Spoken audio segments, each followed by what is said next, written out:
철학 교수님 또 저희가 모셨습니다. 박구영 교수님 박수로 맞이합니다. 네. 감사합니다. 그리고 매불쇼 오랜만에 또 찾아주셨습니다. 이렇게 생방으로 함께하는 것은 진짜 더더욱 오랜만입니다. 그러니까요. 네. 유시민 작가님 박수로 맞이하겠습니다. 네. 오랜만입니다. 네, 그러네. 네. 방송 보다 보니까 매불쇼 네, 최욱 씨와 많은 분들이 이 시사 스트레스 이런 아니에요. 이 세상 일로 인한 스트레스에 많이 시달리시는 것 같아서 아닌데. 이제 스트레스 해소를 위한 상담 이런 걸 한번 나가서 하면 좋지 않을까 이런 생각이 약간 있던 차에 연락하고 이래서 왔어요. 네. 날 괜찮은데. 괜찮아? 거짓말. 정말 시기적절하게 나와주셔서 대단히 감사합니다. 뭐든지 남으로 방울 다 해결해 줄게. 네, 울 뻔했습니다. 네. 자, 그러면은 어떻게 우리 강성필 부대변인님, 네. 네, 네. 행복하시죠? 너무 왜 이렇게 쪼그러들었어? 너무 벅차서. 너무 벅차서. 네. 벅차서. 자유롭게 대화에 예. 함께 해주시면 좋겠습니다. 네. 종편수기 아니야? 근데 우리 강성필 부대변인 같은 분들 진짜 우리가 조금 인정해줘야 될 게 그 종편에서 그 최전선에서 싸운다는 건 쉬운 일 아니거든요. 맞아요. 진짜 고생 많이 하십니다. 맞아. 몸 버리면서 하는 거예요. 네, 진짜 몸 버리면서 하는 거야. 맞잖아요, 솔직히. 맞습니다. 예, 네. 항상 응원하고 지지합니다. 감사합니다. 고맙습니다. 화이팅! 파이팅입니다. 자, 그러면 우리 박구영 교수님. 네. 이번 선거의 의미 요런 거 또 부여하는 거 좋아하잖아요. 철학자들.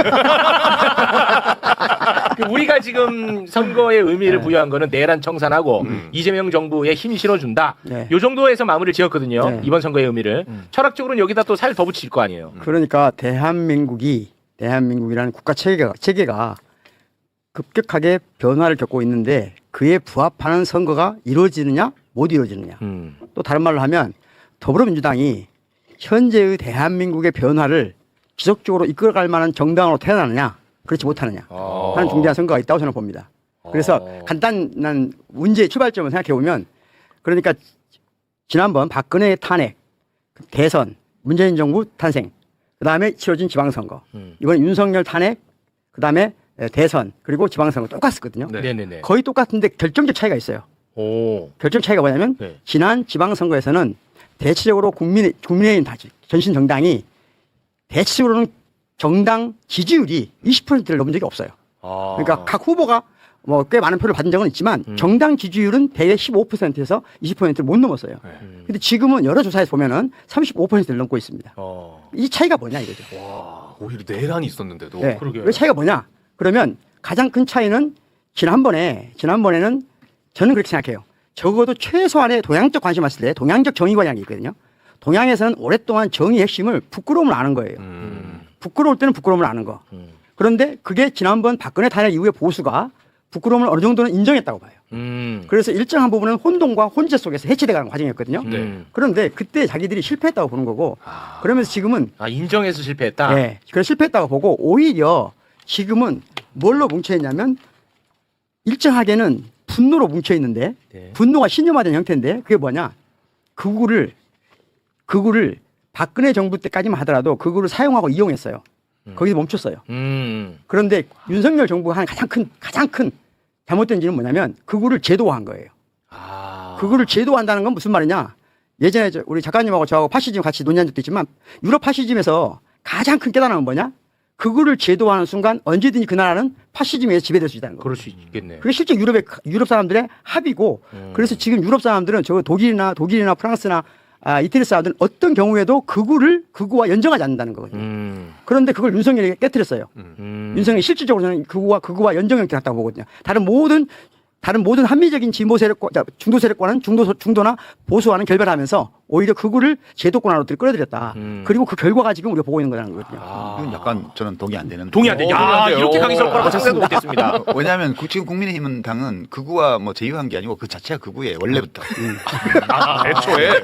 대한민국 설립 이후부터 지금까지 계속해서 극우였어요. 노골적으로 극우 성향을 드러내냐. 좀 슬슬 문제를 감추냐. 그 차이만 있었던 거지. 지난번 윤석열의 내란은 그냥 눈치 없이 그냥 드러내버린 거지. 그 이제 이명박 같은 사람은 살살 감추면서 했고. 뒤로 그 짓을 했잖아요, 전부 다. 극우의 제도화라는 게 다 국정원 그때 이용해가지고 뭐 맞습니다. 극우 양성을 하고 일베놀이 만들고 이런 게 다 이제 밑에서 안 보이게 한 거고 겉으로는 뭐 뒷산에 올라가서 아침 이슬 부르면서 뭐 눈물을 흘려서 이런 거짓말도 하고. 근데 지금 윤석열은 그 정도의 능수능란함이 없어가지고 그냥 자신의 얼굴을 그냥 드러내버린 거지. 그러니까 그 저 정치 세력은 태동할 때부터 지금까지 변함이 없어요. 제가 보기에. 그냥 약간 예전보다 사회에서 차지하는 지분이 좀 줄어든 거지. 그러니까 분칠이라도 했느냐 아예 분칠도 안 하느냐. 그런 차이고 이제 이런 세력이 유럽에 갖다 놓으면 모든 우파 정당들이 손을 잡지 않으려고 하는 극우 정당이에요. 이게 대한민국이 이걸 우리는 받아들여야 돼요. 그 부분을 약간 제가 이제 의의가 있는 것은 이렇게 보면 의의가 있는 것은 뭐냐면 아니 한마디만 더 붙이면 저처럼 생각해야 마음이 편해. 마음이 편하다. 원래 그래. 이렇게 생각하면 특별히 지금 국힘당이 하고 있는 저 행태에 대해서 뭐 내란 피의자 공천하고 이런 거에 대해서 미치겠어요. 우리 박근영 선생님처럼 생각을 하면 쟤들이 왜 극우를 끌어들이지 제도하지 큰일 나서 화나 막 이렇게 되잖아. 네. 그러면 안 돼요. 그러면 원래 저런 애들이야. 안 그래도 저는 진짜 그 부분에 대해서 굉장히 스트레스를 많이 받는 사람이거든요. 내란 일으켰어. 그리고 심지어 이재명 정부가 너무 잘해. 그러면 너무나 당연하게도 국민의힘이 완전히 쪼그라들 거라고 난 생각했어. 그렇죠. 근데 지금 뭐 선거가 다가오면 다가올수록 뭐 결집한다는 얘기 나오고 하니까 제가 아주 돌아버리겠거든요. 그걸 받아들여야 돼. 현실을 받아들이지 않으면 그때부터 정신의 고통이 시작되는 거야. 실제로 이번에 내란과 관련된 후보자들이 엄청 많아요. 네. 참여연대가 요거를 좀 정리를 했더라고요. 그거 한번 좀 볼까? 이렇게나 많아. 야, 몇 개 한번 좀 소개를 해봐. 이게 가당키나 한 나라냐는 거예요, 저는. 그러니까 스트레스가 없을 수가 없습니다, 제가. 내란 중요임무종사 혐의로 기소된 후보 추경호, 김현태 있고 내란 또 윤석열, 비호하고 옹호, 이정현, 이장우, 김영환, 김태규, 이용, 이철호, 박민식, 안태호, 김석훈, 뭐 고기철, 오세훈, 김두겸, 이진숙, 박형준, 박완수, 김진태 이 외에도 하여튼 25명이고 그렇습니다. 대표적으로 이거지 그 밑에 시의원, 구의원까지 하면 훨씬 더 많아. 그러니까 내 말이 맞는 거예요. 그 사람들이 극우와 제휴를 한 게 아니고 저 당은 자체가 극우라니까. 그러니까 이렇게 이런 사람들을 후보로 막 각급 후보로 선거 후보로 공천하는 게 잘못 해서는 안 될 일을 한 게 아니고 그들로서는 할 수밖에 없는 일을 한 거예요. 받아들여. 받아들여요? 네. 원래 그래 왔다. 네, 쟤들은 원래 그런 애들이야. 근데 많이 약해졌잖아. 약해진 건 맞아요. 네. 근데 그 지금 뭐 또 계속해서 결집한다 그러고 굉장히 지금 나오는 여론조사를 보면 점점 붙거나 역전당하는 경우도 약해진 건 있고. 확실하다고 보고요. 약해진 건 맞아요. 약해진 것도 확실하고 기울어진 운동장이 우리 쪽으로 와 있는 것도 확실하다고 생각해요. 다만 그게 상당히 위험한 신호라는 거거든요. 말하자면 지금 범민주 진보 진영이 건강한 방식으로 다양성을 키우는 체계인가? 무슨 말이냐면 국힘이 저렇게 멸망한 데는 제가 보기에는 유사성, 동일성으로 꼭꼭 뭉쳐 있다고 보거든요. 그런데 지금 민주당이 과연 이 다양성을 어떤 방식으로 앞으로 이끌어 가려고 하는가? 다양한 세력들을 하나의 세력으로 만들려고 하는가? 다양한 세력들과 공존하는 방식으로 범민주 진영을 이끌어 가려고 하는가? 기로점에 서 있다고 생각해요. 그러니까 국민의힘이 쪼그라든 만큼 민주당은 좀 더 넓어질 텐데 이거를 굉장히 다양해질 거 아닙니까? 그렇죠. 이걸 어떤 식으로 함께 갈 것이냐. 그렇죠. 이 문제가 굉장히 심각한 문제라는 거예요. 됐다. 와, 정리 진짜 잘하신다. 맞아요? 역시. 진짜 우리 강성필 지금 부대변인님. 네네네. 그런 문제 고민하고 있을 거 아니에요, 민주당 분들은. 그래요? 아니 저희도 철학적으로나 뭐 당연히 고민하죠. 다만 저희 같이 이제 부대변인단이나 뭐 방송에 나오시는 분들은 이 현안과 관련해 가지고 팩트로 저희가 검증을 하고 싸워야 되는 그런 입장이 있어서 그런 것들을 말할 수 있는 심도 있는 시간이라든가 기회나 그게 조금 부족한 면은 있다. 이 문제가 저는 지금 평택 선거에서 드러난다고 보거든요. 그것 때문에 아니 그것 때문에 지금 이 문제가 평택 선거에 지각돼 있다고 저는 생각해요. 그러니까 이 문제 때문에 사람들이 마음이 불편해. 그렇습니다. 그러니까 이 질문에 대해서 민주당 쪽이 명확한 답을 주지 않더라도 저 답을 가지고 있구나. 그리고 대충 그 답은 이런 것 같아라고 짐작할 수 있으면 사람들이 마음이 편해. 자, 그러면은 근데 그거 안 느껴지기 때문에 지금 지방선거를 보는 모든 그런 시각들이 불편함이 묻어 있는 거예요. 지금 걱정이 묻어 있고. 자, 그러면 그 얘기 할게요. 안 그래도 그래.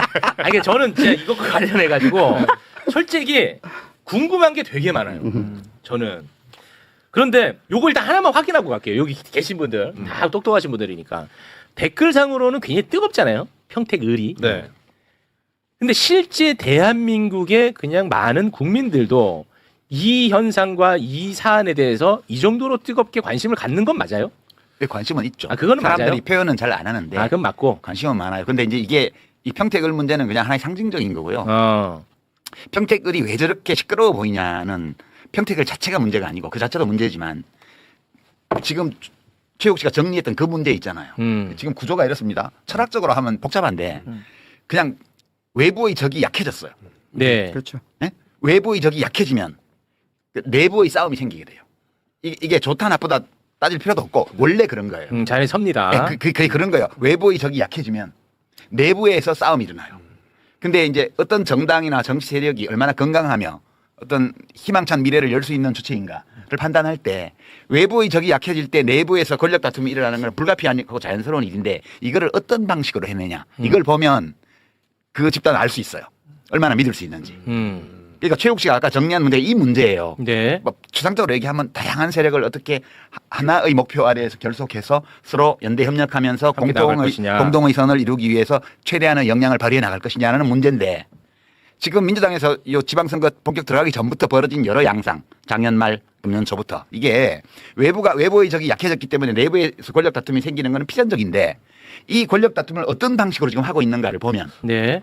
너무너무 저열한 방식으로 이게 진행되었어요. 그리고 평택을의 공천, 그다음에 평택을 선거가 진행되는 과정에서 드러난 조국혁신당과 민주당 사이 여러 문제 이런 것들은 그 반영이라고 나는 보는 거예요. 알겠습니다. 예. 저 작가님 진행의 효율성을 위해서 제가 불편하더라도 요 얘기를 먼저 하고 분석으로 들어갈게요. 그러죠. 네, 왜냐 댓글도 그렇고 이게 해결이 안 되면 뒤에 거를 들으려는 준비가 안 될 겁니다. 네. 네. 저와 또 가까운 분도 이런 얘기를 하더라고요. 뭐냐 유시민은 조국을 대통령으로 만들어야겠다라는 정답을 하나 만들어 놓고 그 정답 아래에서 논리를 개발해낸 것 같다. 그래서 평택을에 대한 목소리를 내고자 하는 거 아니겠느냐 이런 이야기들을 하더라고요. 많이 나도 섞고 있어요. 많이 듣잖아요. 이거 아실 거 아니에요. 그럼요. 다 지금 알죠. 댓글도 이제 그런 의견들도 지금 뭐 이게 다 전부라는 건 아닙니다. 의견이. 예.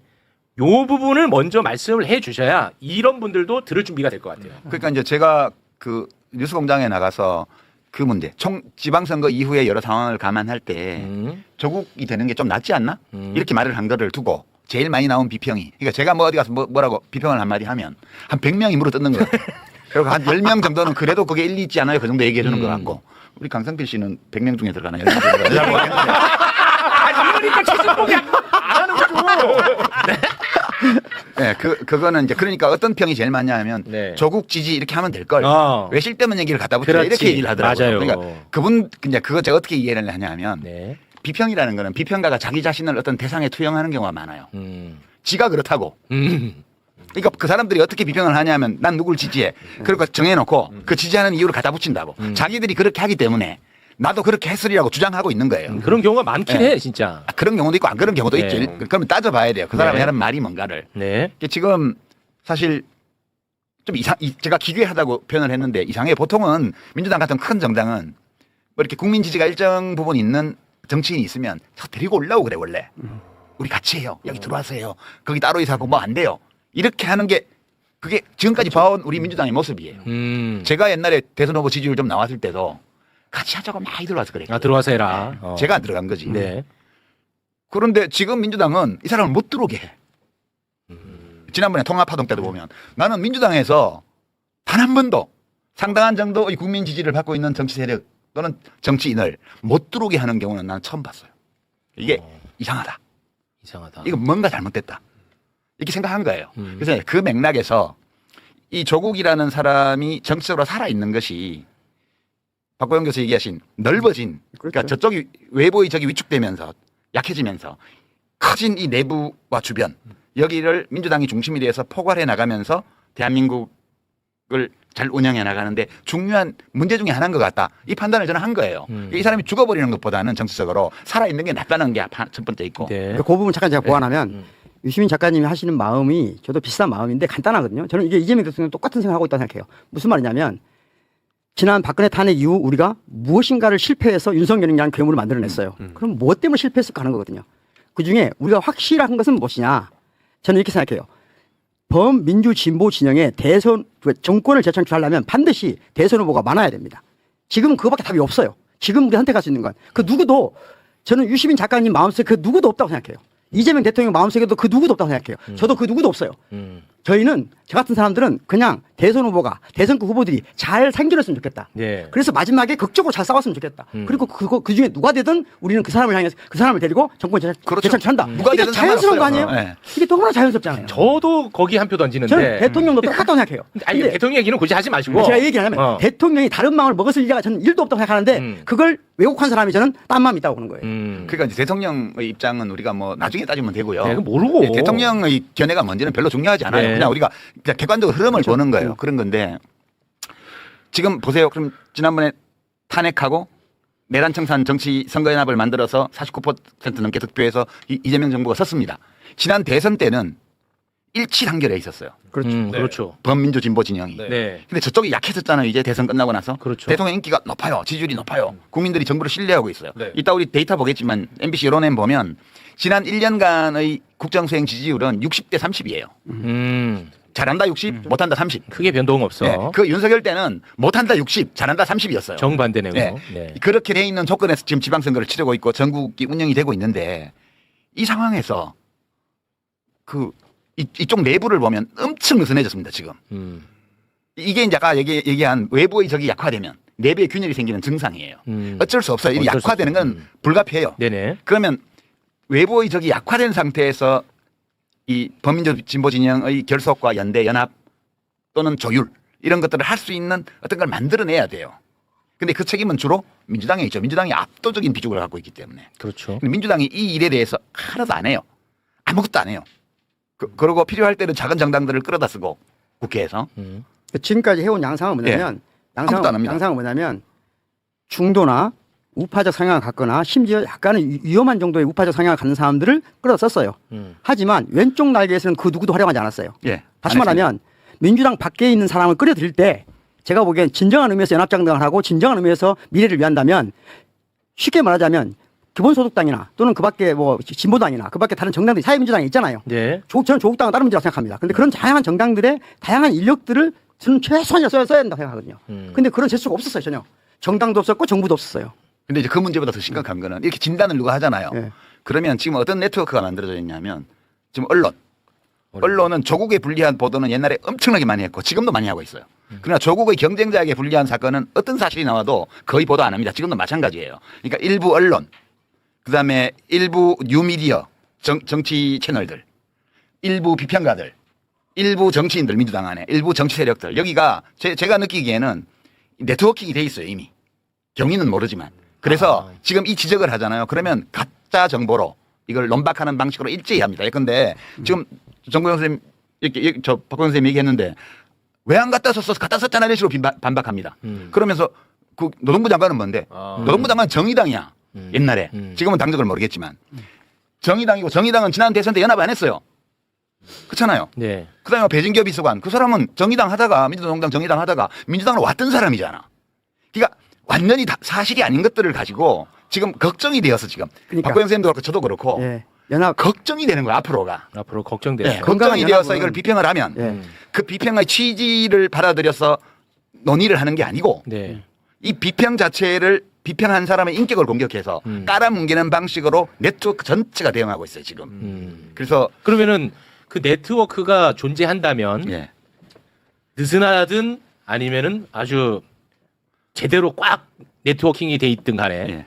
그들은 무엇을 위해서 그렇게 네트워크가 연결돼 있는 거예요? 그 지금은 뭐 제가 증거가 없어서 말은 안 하겠고요. 네. 그러니까 예컨대 그 한 6개월 전부터 문조털레이로 묶어가지고 지금 공격하고 있습니다. 계속 인신 공격을. 문재인 대통령 비하하는 것부터 시작됩니다. 문재인 대통령 비하, 조국 비난, 정청래 욕하고 이제 김어준 유시민 비방하고 이렇게 딱 묶어져 있어요. 이게 저는 무지무지하게 조직적으로 지난 6개월 동안 진행되어 왔다고 보고요. 네. 이게 그냥 그렇게 어떤 사람이 만든 사조직이 이렇게 하고 있다면 별 문제 아닌데 네.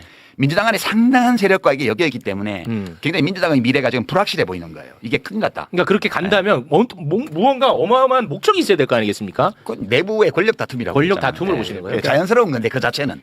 이 방식이 이상해요. 얼마나 자연스럽냐면 이게 제가 이렇게 아주 극단적인 예를 들을게요. 사회주의 혁명이 성공하고 모든 세력이 척결된 일당체가 된단 말이에요. 그러면 그때 가장 폭력적으로 변합니다. 그렇죠. 당 내부가. 언제나 그래요. 그러니까 지금 우파가 극우화되면서 저는 약해지다 보니까 범민주 진보 진영 내부가 지나치게 폭력적이에요. 그렇죠. 무지하게 폭력적입니다. 네, 이게 지금. 너무 지나칠 정도로 폭력적이에요. 무슨 말이냐면 마치 뭔가 죽일 것처럼 다 인격을 너무 쉽게 다 야단해버려요. 아니 전임 대통령에 대해서도 이런 식으로 우리 민주당 범민주 진보 진영들이 대통령에 대해서 조금 마음에 든고 안 들고 있는 부분이 있는 건데 그렇죠. 인격적으로 살인해버려요. 이런 일은 없었어요.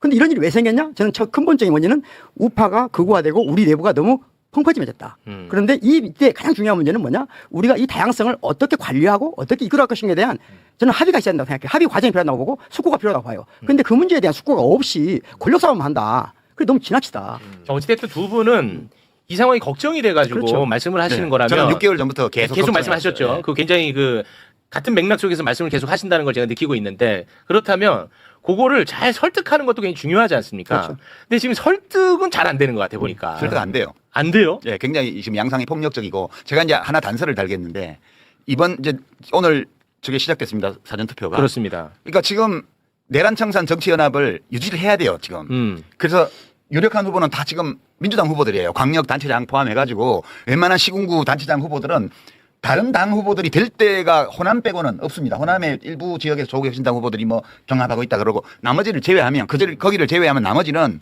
지역구 후보는 민주당 후보밖에 없어요. 사실상 99.99%. 거기를 투표를 해줘야 돼요. 그렇죠. 네, 거기를 투표를 해서 그 지난 대선의 지금 연장전이거든요. 그러니까 2라운드예요. 지금 지난번 네. 대선은 1라운드 내란청산. 지금 지방선거가 2라운드고 2년 후에 3라운드 총선이 또 있습니다. 그러니까 1라운드 연합을 2라운드에서 유지해야 돼요. 강화할 수 있으면 강화하고. 그렇게 해서 표를 다 찍어줘야 됩니다. 나와서 투표해야 되고 민주당 후보에게 표를 찍어서 국힘 후보를 떨어뜨려야 돼요. 이게 지금 내란청산 2라운드이기 때문에. 그렇죠. 그런데 민주당에서는 그것만 하라는 거야 지금. 유권자들 보고. 누구를 내든 어떤 함량미달 후보를 내든 어떤 문제 있는 후보를 내든 우리가 후보 냈으면 잔소리 하지 말고 이 국진 제로의 대의에 동참하는 자라면 다 우리 후보를 찍어줘야 돼. 너네 당원들 중에서 딴 당 후보 지지하면 징계할 거야. 이런 식의 폭력적인 은사를 당 조직에서 막 내고 있습니다. 이거 저는 적신호라고 봐요. 그래서 유권자들은 구분해야 됩니다. 지금 옛날 같으면 화나서 나 탈당해. 절대 탈당하면 안 되고요. 어느 당이든. 그 당에 몸담고 있으면서 그거는 나중에 바로 잡으면 돼요. 선거는 이 내란청산 정치선거연합의 승리를 담보할 수 있도록 최대한 투표를 하시고. 그죠? 그 다음에 평택을해서 누가 되냐? 무슨 상관이 있어요, 솔직히? 아니, 여야 구도가 변하기를 합니까? 뭐가 바뀌어요? 입법권과 관련해서는 이번 지금 보궐선거 10몇 개 있는 지역이 어떤 결과가 나더라도 국회의 입법권 행사에는 아무 영향이 없어요. 네. 그래서 이거를 의식하는 사람들이 그 뒤를 생각할 때 다시 국회에서 검찰개혁을 완수하고 그다음에 3라운드 2년 후에 총선 때 또 연대연합을 만들어내는 그다음 또 대선까지 가는 이걸 내다보는 당원들이나 지지자들은 이걸 걱정해서 지금 평택에서 고민하는 거거든요. 자기가 민주당 평소 지지자고 당원임에도 불구하고 정말 민주당 후보를 찍어야 돼. 이 고민하는 마음을 알아주고 그분들에게 우리도 그런 고민을 하고 있다고 얘기를 하고 그럼에도 불구하고 우리 당 후보니까 찍어달라고 부탁하는 거는 가능해요. 근데 니네 안 찍으면 징계할 거야. 이런 태도는 저는 민주당 계열의 정당에서는 처음 봤어요. 그건 제가 알기로는 거둬들인 것으로 알고 있어요. 처음에 그 경기도당이 네, 그런 네. 식으로 성명서를 냈는데 그건 제가 보기엔 폭력계이거든요. 알겠습니다. 제가 그러면 약간 좀 폭력적인데 논의를 조금 그러면 좁혀가지고 요거 우리 강성필 부대변인님한테 한번 좀 질문을 하겠습니다. 그 민주당 정치인 중에서도 이런 얘기를 하는 사람이 있어서 네. 제가 한번 이 세계관이 제가 정리가 안 돼서 한번 좀 여쭤보는 건데 평택을 김용남 후보가 민주당 후보니까 그렇죠. 김용남을 우리가 반드시 당선시켜야 된다. 네. 그건 이상할 게 없어요. 그럼요. 그런데 같은 사람입니다. 네. 그런데 전북도지사는 무소속 김관영 후보가 되면 안 될 거 아니에요. 이 논리라면. 그렇죠. 근데 이거에 대해서는 또 굉장히 반대하는 듯한 발언을 하거든요. 그러니까 김관영에 대해서 뭔가 좀 기우는 듯한 발언을 한단 말이에요. 이게 안 맞잖아, 두 가지가. 그렇게 말하는 사람은 안 맞죠. 하지만 저처럼 평택에서도 우리 김용남 후보가 당선되어야 한다. 그리고 전북에서도 이원택 민주당 후보가 당선되어야 한다. 그거 굉장히 일관성 있잖아. 저는 뭐 그러니까 그 논리의 정합성이 있잖아요. 네. 근데 제가 말씀드린 이거를 어떻게 설명할 것이냐. 그러니까 제가 이걸 뭐 비난하자는 게 아니라 진짜 궁금해서 여쭤보는 거예요. 그런데 이 평택에서의 우리 민주당 후보에 대한 결함 그리고 전북에서의 우리 후보에 대한 결함 혹은 그 후보를 선정하는 과정에 있어서의 미숙함 이것은 지도부가 나중에 책임을 져야죠. 하지만 지도부가 이미 그걸 결정을 했는데 결정하기 전에는 내부적으로도 말이 많았습니다. 이게 맞나? 이 사람이 맞나? 하지만 지도부가 당대표가 결정을 해버렸으면 뭐 다른 당원과 지지자들은 다른 얘기를 할 수는 있겠지만 최소한도로 당직자 혹은 민주당의 명함을 달고 방송에 나가는 사람들은 그렇지. 거기에 대해서 반대되는 말을 한다는 것은 그렇죠. 좀 당직 내려놔야죠. 부대표님부터 책임지셔야 되겠네. 네. 부대표님부터. 네, 뭐 어쩔 수 없는 거죠. 당장 내려놓고 당직 내려놓고 아니 그 말씀 당직 내려놓고 해야 되는 거 아니에요? 아닙니다. 저는 그러니까 일관성을 말하는 정파적인 건 좋은데 네. 정파적일 수 있죠. 당연히 모든 정치인들은 정파적이니까 정파적일 수 있어요. 그런데 이 우리 같은 사람은 지금 정파적이지 않단 말이에요. 네. 정파가 없어요. 범민주 진보 진영이 건강하게 성장하기 바라는 뿐이에요. 그런 관점에서 얘기를 하는데 예를 들자면 이 문제에 관해서 자 저는 대부업이나 또는 사채업자가 우리 공동체 구성원이라는 걸 인정합니다. 첫 번째. 그러니까 우리 공동체 구성원일 수 있다고 인정해요. 그런 의심을 받거나 그런 내 가족 중에 할 수 있다고 생각해요. 아니, 대부업 자체는 불법이 아니고. 아니 제 가족을 할 수 있다고 생각해요. 예. 그런데 그 사람을 우리의 대표로 내세운 상징적 대표로 내세운 것에 대해서는 불편하게 생각할 수 있어요. 즉 그 문제를 제기할 때 당이 어떤 태도를 취해야 되냐 문제예요. 그렇지. 그걸 물어보는데 우리 그걸 엉뚱한 식으로 전략적으로 말할 게 아니고 이 문제에 대해서 상의해보자는 거예요. 당원들은. 그런데 그러면 너는 반대편이 되니까 응징하겠다? 이거 굉장히 잘못된 거죠. 우리 아까 말했잖아요. 다양성을 어떻게 수용할 것인가. 그럼 정당 내부에서 다양성의 범위까지가 어디까지인가. 저는 정당 원이 된다는 거 김영남 전 의원이 후보가 더불어민주당의 구성원이 되는 것은 아무 문제가 없다고 생각해요. 그리고 선출직에 나가는 것도 문제가 아무 문제 없는데 그걸 당에서 알고 뽑았나요? 알고 그 사람 선출했나요? 몰랐죠. 몰랐겠죠. 몰랐으면 몰랐는데 네. 우리 알게 됐어 지금. 네. 그럼 그거 어떻게 할 것이냐 이게. 그 문제에 대해서 논의해보자는 거잖아요. 그러니까 당의 사무총장이 소명이 다 됐다 이런 식으로 말을 하는 거는 제가 그거는 정말 당원 주권에 대한 그렇죠. 도전이고요. 그렇죠. 아니, 제가 근데 사실 국민을 무시하는 거예요. 그러니까 제가 그럴 때 좀 힘들거든요, 저는. 근데 이게 워낙 이제 조물주 프레임이 강하게 걸려 있다 보니까 제가 이게 말하는 게 굉장히 조심스러워요. 근데 저는 그런 거에 대해서 그러니까 뭐냐면 하루 종일 조국 후보를 비판하는 거 저는 너무 가능하다고 봐요. 그러니까 민주당 입장에서는 너무 자연스럽고 너무 당연하죠. 그런데 그리고 김용남 후보를 지지하고 응원하는 거 너무 자연스럽고 당연하다고 봐요. 그런데 구체적 사안 이거는 전혀 설득력 없는 논리로 사람을 무시하듯 마치 그거를 의심하는 사람을 비판하는 사람이 틀린 것처럼 자꾸만 얘기하니까 돌아버리는 거예요, 저는. 근데 제가 좀 궁금한 점이 예. 자, 그럼 김용남 후보가 허점이 있다는 것을 우리 지도부는 모르고 공천을 했습니다. 근데 선거하는 과정 속에서 허점이 있다는 게 드러났습니다. 근데 그게 사실 지금 정말 진실인지 아닌지는 사실 지금 네. 당장은 알 의혹 수가 단계죠, 없어요. 의혹 자, 단계. 그러면 지도부는 네. 거기에 대해서 검증을 했을까요, 안 했을까요? 뒤늦게라도 이제 알아봤을 거 아닙니까? 우리가 공천한 김용남 후보가 문제가 있나 없나? 그러면 당에는 네. 뭐 당무 감사라든지 어떤 기능이 있습니다. 네. 그래서 그 기능에 있는 당직자들이 저는 최대한 빠른 시간 내에 얼마나 정확하게 했다고 담보할 수는 없지만 그럼에도 불구하고 절차를 지켜서 나름대로 지도부에 보고를 했을 거라고 생각을 하고 그 보고를 토대로 사무총장과 당대표가 정무적인 판단을 했을 거라고 생각합니다. 그 판단의 옵션은 첫 번째, 이거 심각하니까 우리 사퇴시켜야겠다. 혹은 이걸 가지고 지금 사퇴시키면 전체적인 선거에 영향 줄 수 있겠다. 그리고 본인들이 정치적으로 책임지겠다는 결단을 내렸을 거라고 저는 생각을 합니다. 근데 네. 이것을 일정 정도 한정된 지도부가 이걸 공론화를 시켜서 본인들이 고민할 수 있지 어느 정도까지 열어줄 수 있을까? 저는 거기에 대해서는 조금 의문이 있습니다. 고생하십니다. 고생하시는데 이건 그렇게 어려운 문제가 아니고요. 이게 이 선거가 지금 강승필 좋아. 이따 우리 그 데이터를 보겠지만 네. 전체적으로 지방선거가 예컨대 16군데 하는데 8대 8이다. 이렇게 아슬아슬한 상황이면 벌써 잘랐어요. 그렇죠. 지금 이건 뭐냐면 아. 선거가 너무 여유 있어 지금. 이건 뭐 평택을 해서 김용남 후보가 어떻게 되든 상관없이 전체 전황에 영향이 거의 없어요. 왜 없냐 하면 지금 민주당 후보를 찍으려고 하는 사람들이 영향을 받지 않아요 이거에. 평택을 민주당 후보가 무슨 사채업을 무슨 차명으로 했는지 안 했는지 했다 하더라도 그거는 거기 문제지. 이것 때문에 내가 민주당을 지지 안 한다는 게 없어. 그럴 것 같아요. 그렇기 때문에 선거가 무지 여유 있어요 지금. 그래서 크게 경각심을 가지고 이 문제를 보지를 않아. 그러니까 내버려 두는 거예요. 예전에 총선 때 일을 들어볼까요? 총선 때 민주당이 이재명 대통령이 당대표 시절에 총선 치르면서 여러 우여곡절이 있었습니다. 네. 어떤 사람은 잘려나오고 어떤 사람은 네, 맞아요. 버팅기고 뭐 네. 옛날에 무슨 어디 기구한 무슨 글에 뭐 좀 험한 말을 했다. 이런 걸 뭐 노무현 대통령 깐 적이 있다. 뭐 온갖 거 가지고 다 이렇게 해서 후보를 교체하기도 하고 막 다 했습니다. 그럴 때 어떻게 하냐면 정당이라는 건 그렇습니다. 갑자기 몰랐던 사항이 팍 튀쳐나오잖아요. 네. 그러면 당사자하고 그 당사자를 당 지도부에 이렇게 연결해서 공천 과정에서 작용했던 정치인하고 막 수시로 통화합니다. 그리고 당사자를 불러갖고 사실이 뭔지를 물어본 다음에 어떻게 했으면 좋겠냐 물어봐요. 그럼 당사자가 보통은 저는 이거 억울한데 근데 지금 선거 임박해 있기 때문에 이거를 사실관계를 다투기 시작하면 당 전체가 계속 공격받을 것 같습니다. 그 제가 여기서 자진 사퇴하는 걸로 하시죠. 그리고 빨리 그 대안을 수습 국면으로 네, 가겠죠. 대안을 빨리 해줬으면 좋겠습니다. 이렇게 한 다음에 본인이 발표하고 당에서는 수용하고 그다음에 새로운 후보를 내고 이런 과정을 다 밟았어요. 근데 김용남 후보 의견은 왜 안 되냐? 안 되는 거예요, 이게 지금. 서로 간에 그 과거에 민주당의 후보가 어떤 문제가 불거져서 그것이 사실이든 아니든 간에 언론의 공격을 대대적으로 받기 시작하면 벌써 본인이 나 때문에 당이 선거에 지장을 받을 위험이 있다는 것 때문에 괴로워요. 네. 그래서 본인이 물러나려고 그럽니다. 이 싸움은 내가 나중에까지 한 자연인으로서 내가 언론하고 뭐 다 해나갈 거다. 그러나 지금 당에 피해가 갈 수 있기 때문에 제가 물러서겠습니다. 이렇게 수습하는 게 199이에요. 근데 지금 이 건은 이게 통하지 않아요. 이 스토리에는. 제가 상세한 내용은 아는 건 아니지만 이 커뮤니케이션이 김용남 후보의 경우에 작동하지 않아요.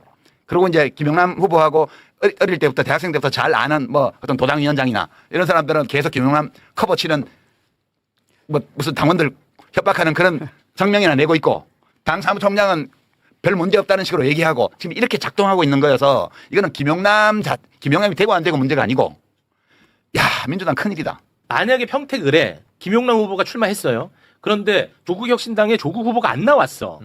그런데 김용남 후보의 이런 문제가 수면 위로 올라왔어. 그럼 이 문제에 대해서도 이게 굉장히 지금처럼 이렇게 시끄러웠을까? 이런 거를 얘기하는 분들도 많더라고. 그러니까 결국은 이게 무슨 질문이냐?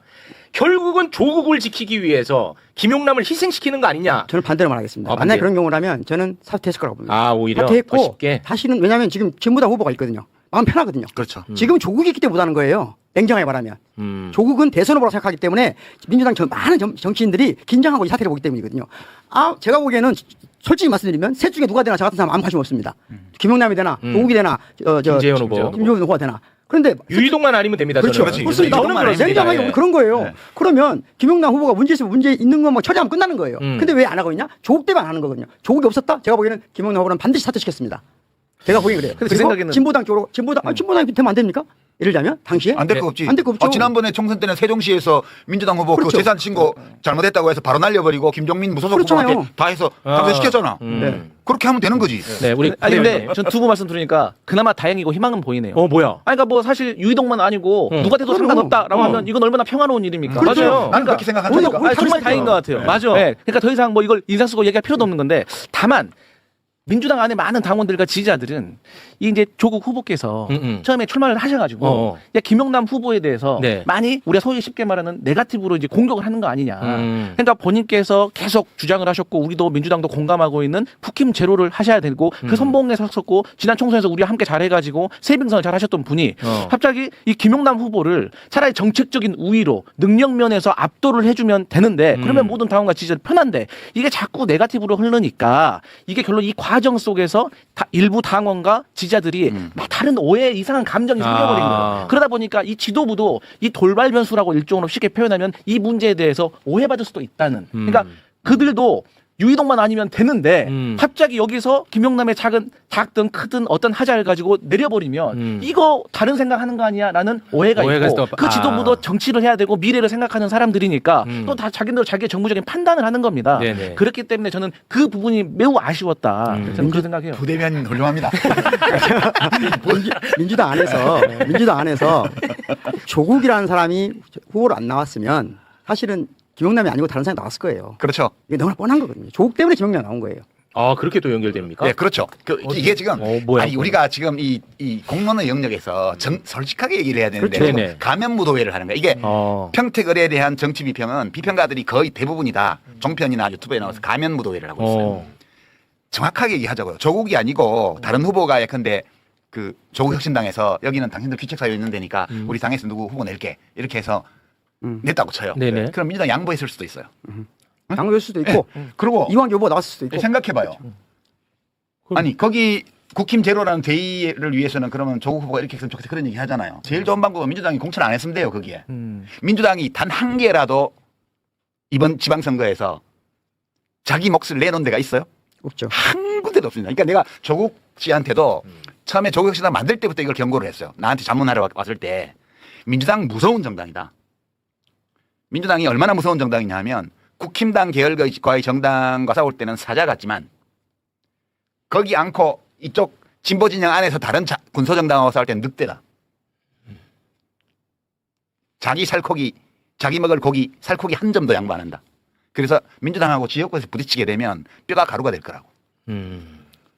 그거는 좋고 나쁘고를 떠나서 현실이에요. 현실. 이게 정치는 권력투쟁이기 때문에 민주당으로서 그렇게 갈 수밖에 없는 거예요. 근데 창당할 때부터 이 말씀하셨었어요. 민주당은 그런 모든 정당이 그러듯이 민주당도 그래요. 이거 진보 보수를 막론하고 현실 정치의 정세는 그럴 수밖에 없어요. 대표님하고 작가님하고 저하고 비슷한 관점은 뭐냐면은 범민주 진보 진영에 대한 우리 애정이 있잖아요. 그러면 그 애정은 뭐냐면은 큰 집은 좀 큰 집답게 행위하고 작은 집은 작은 집답게 행위해서 잘 어울려 살자는 그렇죠. 거죠. 아, 그럼요. 그게 우리 길이잖아요. 근데 큰 집 내부의 권력 싸움 때문에 이런 식의 모습을 계속 보이는 게 좋냐. 사실 큰 집 내부에 지금 누가 대장되냐 때문에 이 모든 걸 아니, 지금 그렇다는 것만 지적하고요. 네. 그 문제는 어차피 지방선거 끝나고 그건 8월 그래요. 전당대회 가면서 이제 겉으로 드러나게 돼 있어요. 그때 가서 더 커져? 예, 당원들이 그만해 이제. 아니 그래서 그때 가서 이제 당원들이 그 결정하면 얘기를 되고. 저는 어쩔 수가 하느라고. 없어. 아니 제가 하나만 좀 네. 말씀드릴게요. 이거는 솔직히 좀 지긋지긋한 질문인데 제 주변에 있는 뭐 이름 밝히지 않겠습니다. 네, 그 친구도 뭐 이런 복잡한 얘기하다가 항상 저한테 물어보는 게 있어요. 내가 답할 수도 없는 질문이야. 유시민 작가는 친문 부활을 위해서 저러는 거 맞냐? 이걸 계속 물어봐요. 내가 뭐 알 수도 없고 나는 뭐 유시민 작가님이랑 같이 만나고 뭐 그런 관계가 아니니까 오늘 방송도 아마 댓글에서는 무슨 뭐 사전 교감하에 뭐 한 줄 알 거야. 근데 전혀 그런 거 아닌데 또 다시 한번 여쭤봅니다. 왜냐? 이게 거의 만능 언어처럼 활용이 돼요. 그러니까 매우 폭력적이에요. 지금 예. 얼마나 폭력적이냐면 제가 사실 지난번에 나왔을 때 오윤혜 씨하고 할 때 오윤혜 씨가 한 말 중에 내가 그냥 넘겨버렸어요. 그때 네. 이재명 대통령 연임해야 되는데 벌써 뭐 차기 주자 얘기하고 그러니까 서운하다. 그 서운하지 않냐 이런 얘기를 하더라고요. 이재명 대통령 연임 불가능해요. 아니, 물론 정치 철학적으로 보면 국민 주권이기 때문에 지금 헌법의 부칙조항 이 개정 당시의 대통령에게는 임기와 관련해서 이 변경을 할 경우에 적용 안 된다고 그렇죠. 돼 있는 부칙조항조차도 그것도 다 헌법 개정 대상이기 때문에 된다고 주장하는 사람이 있긴 해요. 근데 또 반명으로 가겠네. 아, 그런 얘기를 왜 또? 아, 그냥 할 얘기만 하세요. 헌법적으로 보면 네. 아니 내가 하는 얘기는 이재명 대통령 연임은 헌법적으로 불가능해요. 나도 이재명 대통령 연임했으면 좋겠어. 불가능한데 그것이 가능한 것처럼 전제를 두고 그리고 그것을 가로막는 자로 조국, 문재인, 유시민, 김어준 이런 자들이 다 그거를 가로막고 있다는 식의 언설을 공유하면서 네. 이런 어리석은 얘기들을 해야 되는 거예요. 사람들이 많은 사람들이. 근데 그러니까 굉장히 많습니다. 그 얘기하는 사람 한번 물어보세요. 친문이 누구냐고. 조국. 그러니까 그러면 조국 대통령 만들려고 그러냐 이렇게 말하면 되지. 왜 친문을 갖다 찍어 바르냐고. 지금 가장 최근의 조사를 보면 작년에 나온 거 전직 대통령 중에 누구 좋아하냐 물어보면요. 네. 제일 최근 조사는 노무현 대통령이 40%입니다. 그리고 그 뒤에 김대중 대통령, 문재인 대통령 합쳐서 55%가 넘어요. 네. 박정희 대통령 25%예요. 박근혜 0 이렇게 나왔습니다. 와 진짜 영이에요 또. 그러니까 간만에 웃었네. 그러니까 무슨 말이냐면 지금 우리 소위 말하는 민주 진보 진영이라고 하는 여기는 어떤 전직 대통령을 좋아하느냐는 그 사람의 인생관을 보여주는 거거든요. 세계관, 철학을 보여주는 거예요. 그렇죠. 그러니까 이 세 분의 대통령에 대한 선호가 55%라는 거는 한국의 민주주의가 매우 안정된 기반 위에 올라 있다는 걸 의미하는 그렇죠. 거예요. 그러니까 여기가 연합해서 지금 민주정부를 계속 김대중 정부, 노무현 정부, 문재인 정부, 이재명 정부까지 이렇게 와 있는 거라고요. 네. 켜켜이 위에 쌓아가지고 시루떡 쌓듯이 쌓아가지고. 네. 근데 여기서 누구를 쳐내고 이렇게 이런 주장을 하는 자들은 네. 그 적진에서 온 간첩이거나 아니면 그냥 자기만의 정신 세계를 가진 독특한 사람이거나 아니면 내부 권력 투쟁을 위해서 진영을 폭파해도 괜찮다고 생각하는 자들이에요. 저는 저는 그렇게 생각해요. 고민을 많이 해봤는데요. 그러니까 답은 간단하거든요. 다시 말하면 앞으로 정권 재창출을 하고 범민주 진보 진영의 정책을 안정적으로 끌어가려면 세 분의 대통령을 지지했던 사람들이 항상 어떤 방식으로 연대해야 돼요. 그렇죠. 다른 길은 없어요. 그런데 지금 그 길이 아닌 길을 입 밖에 내는 분들은 이유는 딱 하나라고 생각해요. 저는 나쁘게는 보지 않고 이유는 하나 생각해요. 그냥 이재명 정부 때 이득을 많이 얻고 싶은 거예요. 저는 그 이상도 이유 아니라고 생각해요.